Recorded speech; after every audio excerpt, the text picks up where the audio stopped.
Hello, this is Michael Simpson. I will be with you for the next 4 weeks uh, with looking at the impacts of cost and the financing options in response to a changing climate. I just want you to know there is a pre-class assignment at the end of this presentation that should be completed and posted on the class forum at the beginning of the course. So let's take a short walk down the political economy lane and talk about some basics that I know some of you may already have, but it allows us all to come up to speed in regards to some economic tenets so to have more robust conversations throughout the course. From a microeconomic perspective, the market is a system, and it's a system in which we all participate. The greenhouse gas loading into the environment, the results of both the provision of goods and services by the producer, as well as decisions we make as consumers, are the components of the market system. Now, the major communication of what goods and services are provided, and thus what greenhouse gas loadings occur,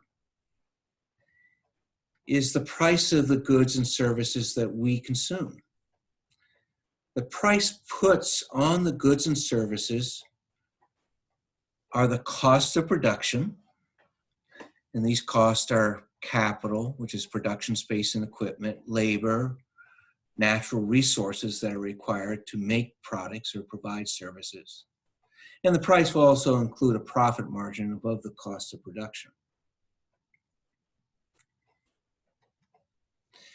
Now, the cost of production will not include the health and environmental costs that can be attributed to the emissions that are just the byproducts of production. These external costs are not accounted for in the price of the good or service that we see as consumers. In other words, the price the consumer pays does not reflect the true cost that the larger society incurs. This is known as a market failure. With such a failure, there needs to be a recognition, and then there needs to be an intervention. So when such a failure is recognized, the political system has the ability to intervene in the economic system and correct such a market failure. Ultimately, both the economic system and the political systems are embedded within the environmental system. Unsustainable use of natural resources going into the production can cause a system shift in the environment. Sometimes this is called a bifurcation. An example is the recent collapse of the cod fishing industry in the Gulf of Maine. This was a bifurcation of the system, and the population of cod is so decimated that it cannot support the economic system on which it is providing a natural resource. Now, there is also non-controlled emissions going into the environment. And these loadings of emissions can also cause an overarching shift or a bifurcation. The obvious example for this course is the uncontrolled release of greenhouse gases, which has seen a bifurcation in the climate. In both cases, these bifurcations occur based on what decisions we make as individuals, either as an employee of an organization that makes a good or service, or at home and the choice we make as a consumer. Such goods that are produced can be defined in many ways. In microeconomics, we often are talking about private goods, which we pay directly through the market system. A good is rivalrous if one person consuming it uses it up, meaning someone else cannot consume it, such as drinking a can of Coca-Cola. Once you've consumed it, no one else can drink that can of Coca-Cola. A good is also excludable if you can prevent somebody else from using it. For example, a Broadway play only has a certain number of tickets. If you buy one of those tickets and all the rest of the tickets are bought, no one else has the ability to see the play. They're excluded from it because they don't have a ticket. Now, then there are public goods. An example is street lighting. We basically all can use the street lights as we walk or drive along the roads. However, the street lights are not free. We do pay for street lighting, but we do it indirectly through a tax embedded within our political system. And finally, there are free goods that are provided by the environment. In essence, a free good can be utilized by one person and it doesn't inhibit the use of it by another, and it doesn't cost anything to use it. Perfect example is breathing air, or using water in many cases, or walking across the range on public lands. Now, such free public goods have been often termed coming from the commons, that everyone has access to. Such free public goods, have decisions attached to them and a resultant structure and process that can impact the commons. That is, decisions that are made by the market system, as well as decisions that are made by the political system. Now, when it comes to the commons, the market often fails to address the factors that impact the health of the commons. This failure is due to factors that the market does not recognize, which means the damage to the commons, the damage being a cost, are not accounted for in the price of a market good or service that has used the commons to produce a product or good. Because this cost is not internalized into the price of a good, it is known as an externality, meaning it is external to the market transaction. If the externality harms others, that is, causes a cost to others, while it provides a benefit to you, it is known as a negative externality. A negative externality would be the reduction of a major protein source for the world society, such as the loss of a fishery due to overfishing, or the impacts to coastal communities from a rising sea level due to a changing climate caused by greenhouse gas emissions. In order to internalize such externalities, often required that a policy has to pass and associated regulations are promulgated. Now, a famous example of a negative externality was used by the evolutionary ecologist Garrett Hardin in his famous treatise, The Tragedy of the Commons. In this simple example, cows are purchased and are sent to graze on the commons until it is time to milk them. The amount of milk produced by any single cow depends on the amount of grass she has eaten.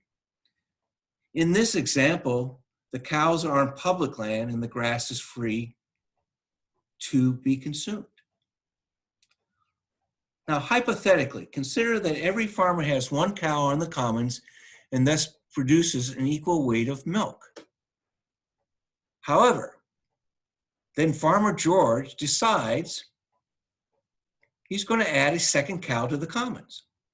That additional cow, by eating some of the grass, imposes a cost on all the other farmers. This is because there is now less grass available for their single cow. Thus, Farmer George has imposed an external cost onto the other farmers,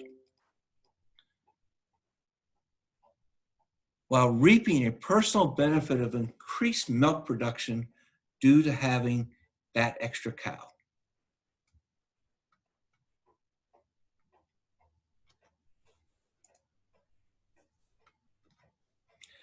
Now, taken to its next logical step, the other farmers look around and see the benefits that Farmer George got from adding one more cow, and so they add another cow to the commons. As a result, the amount of milk per cow will be reduced as the grass is shared by more mouths to feed. But over the short term, the total amount of milk that each farmer produces will increase because they now have 2 cows on the commons. But such a natural system has a limit to how much grass can sustainably be grown on the commons. When the farmers introduce more and more cows to increase their total milk production, there's a limit to this production growth, and that limit is set by the carrying capacity of the commons, and the commons being the environment. The resultant overgrazing and associated erosion of topsoil begins to limit the ability for grass to be renewed. Thus, we see an environmental bifurcation, where the ecological system can shift in a way no farmer is able to produce enough milk at a profit. Remember the Dust Bowl? And although scientists and resource managers may project such a bifurcation, would possibly be in the future, the individual farmer gains nothing at the moment from reducing his stock unless other farmers do the same. In other words, there is no economic signal to inform each farmer that the commons is approaching a bifurcation. Rather, the market signals the farmer, such as Farmer George out there, who does realize that he is seeing less milk per cow, that in order to maintain total milk production, thus total revenue, the decision is obviously add more cows. And as such, this is the tragedy. The tragedy of the global commons related to climate change is the emissions of greenhouse gases.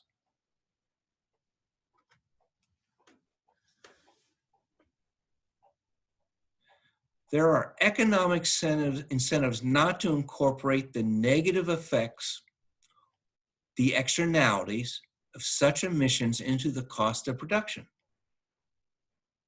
Because for those who voluntarily do so, they will be producing products at a higher cost. So they have to charge consumers a higher price to offset these additional costs. And because their products are at a higher price, they're less competitive in the marketplace. Now, the imposition of policies and associated regulations that force externalities to be internalized in the price of a goods or service in order to protect the commons rest upon what is known as the public trust doctrine. Distilled to its essence, the public trust doctrine is a concept that is both simple and intuitive. The doctrine requires government to maintain the public trust through stewardship of the natural resources upon which society, and by extension our economy and government, depends for continued existence. The public trust doctrine has been called the oldest expression of environmental law. And its roots extend at least as far back as the 6th century Roman law. And since Roman law influenced the creation of English common law, which in turn influenced the creation of US common law, the public trust doctrine has survived in the United States as one of the most important and far-reaching doctrines of American property law. But in looking across the globe's nations, the public trust doctrine is manifested in many of those other legal systems as well. Besides Europe, the doctrine is inherent within the cultures of the ancient societies from Asia, African, Muslim countries, and even Native Americans.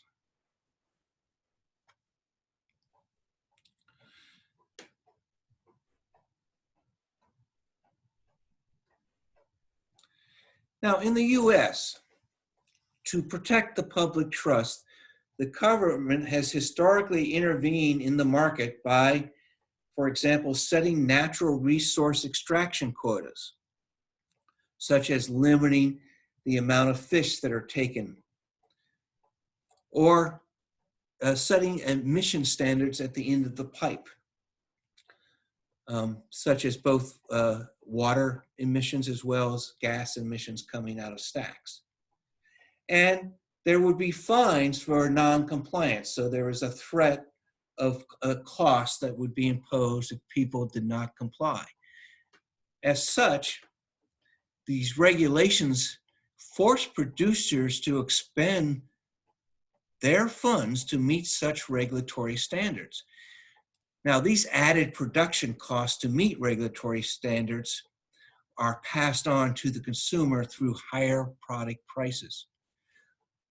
But as long as the regulations are equally applied across all the producers, you maintain an equal playing field as a result of higher prices for everyone. As such, this is the way regulations can internalize a negative externality. Now, very recently in the US, legal scholars have begun advancing the idea that the public trust doctrine may be the legal grounds for compelling regulations of greenhouse gas emissions. This remains to be seen, but possibly it will occur. But realize there's no global public trust doctrine. An urgent need for international cooperation in environmental control of greenhouse gases began with a forcefully expressed declaration on the human environment way back in 1972 at the United Nations Stockholm Conference, which recognized the destruction and depletion of irreplaceable resources and gross and harmful actions that would impact physical, environmental, and social health. But since that time, the UN has not actually developed an international public trust doctrine, nor has there been a structure established to forward the public trust doctrine as a point of international law to address greenhouse gas emissions. As such, currently there's no real international mechanism to allow regulatory intervention into the global marketplace, so to force the internalization of the costs associated with the loading of greenhouse gases into the atmosphere.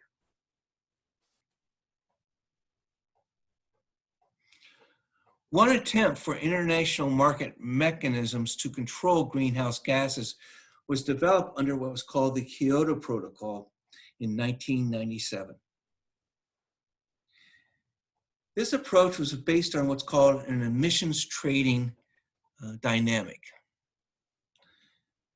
This international effort was based on what we had used in the United States as an emissions trading approach as part of the amendments to the Clean Air Act in 1990. The focus of these amendments was to used the market mechanism to reduce sulfur oxides, we call those SOxes, and nitrous oxides, NOxes, that are emitted by industries. SOx and NOx were the chemical drivers for acid rain that was significantly impacting both natural ecosystems and human-built infrastructure alike. And if you look at this graph, a historical graph from the mid-1990s into the early century, you will see that the blue being SOx, the red being NOx, there was an overall in the nation reduction in SOxes and NOxes as a result of this emissions trading program. And interesting, at the same time, there was actually an increase in the generating units of emissions over the same time period. So this shows that it was a successful approach. So how does it work? For this emissions trading, they developed what was known as a cap and trade program. The government divided the nation into airsheds and set a baseline amount of SOx and NOx allowed within a specific airshed. Now, if a company wanted to innovate and spend the money to develop a technology to reduce their SOx and NOx below the baseline, they actually could sell the differential amount of what they reduce on the marketplace as a credit. The people that could buy these credits are people who wanted to expand the production of their facilities, but in doing so would exceed the threshold capacity by the SOx and NOx threshold line that was set for that airshed. So to exceed it, they would buy a credit off the marketplace. Now, the money they paid for that credit would go back to the innovator and reward them for investing in better control technologies for such emissions. The setting of the allowed level of emissions was an iterative process. Once it was shown that a new best available control technology, a BACT, could economically be implemented to reduce SOx and NOx, that BACT then would have to be utilized by all industries within the sector so that all of them could comparably reduce their SOx and NOx. So a new baseline is set. It's a lower emission limit, a higher bar, and this iterative process would continue as people innovated and were rewarded through the marketplace for their innovations. Now, some have felt that this was not a good system because it allowed some people to pollute more. But if you remember that historical graph, when looking at the whole country, there is definitely a reduction in the overall emissions that were being loaded into the country's atmosphere. However, it did create an inequity because for those people that bought the credits and exceeded the threshold amounts, the surrounding communities were impacted. Thus, if you were going to approach a cap and trade program, there would have to be a mechanism to deal with this environmental justice inequity.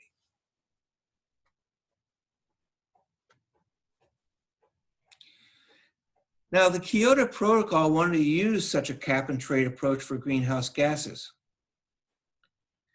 And they did recognize a disequity of resources and expertise between countries. So as a result, they established two tiers of countries. One, called the Annex I countries, were developed economies. And then there were the non-Annex I, or the developing economies. The Annex ones that were signatories to the agreement agreed to a very specific emission limit. The non-Annex 1 countries had no legally binding emission limits imposed upon them. However, just like the SOx and NOx market, they could receive money through an international third-party market if it could be verified that they had implemented some mechanism that reduced their national carbon emissions.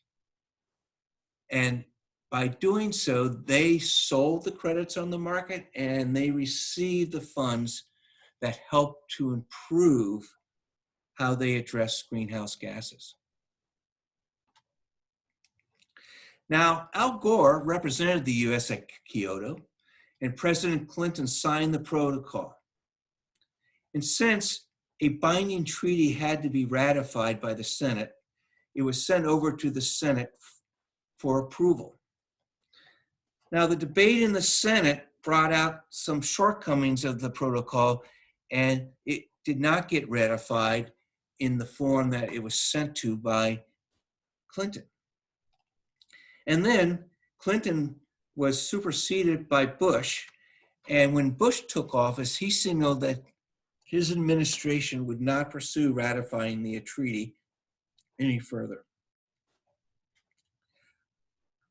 However, there are still signatories to the Kyoto Treaty. There have been a number of beneficial improvement projects that have been developed in non-Annex 1 countries. They're called clean development mechanisms that were verified that they were reducing that nation's greenhouse gas loading, and thus they were put their credits, verified credits, on the international marketplace, and they were credits were bought by those who wanted to increase their greenhouse gas loadings, and the money went to the developing nations to improve how they would approach reducing further greenhouse gases. So with that, there's an assignment, which will be your first assignment of the course, that you will post on the class Sakai forum that is designated for the pre-class assignment. There's 3 steps to the assignments. The first is the question and answer. That is, through research, I want you to find and document what has been claimed as the strengths and weaknesses of the Kyoto Protocol as it has been implemented. In other words, how successful has it been? Then you will basically summarize this and post it as a Word document on the designated class forum with all sources of where you found the information you're sharing with us as citations at the end of that document. And then you should read the other posts by your colleagues in the class and choose one and respond to that student's post with some critical follow-up questions that you feel would better clarify for you what is being related in that post. So going back to the class Sakai site, you will see under assignments the same set of questions and things you need to do and the dates by which they need to be posted. So with that,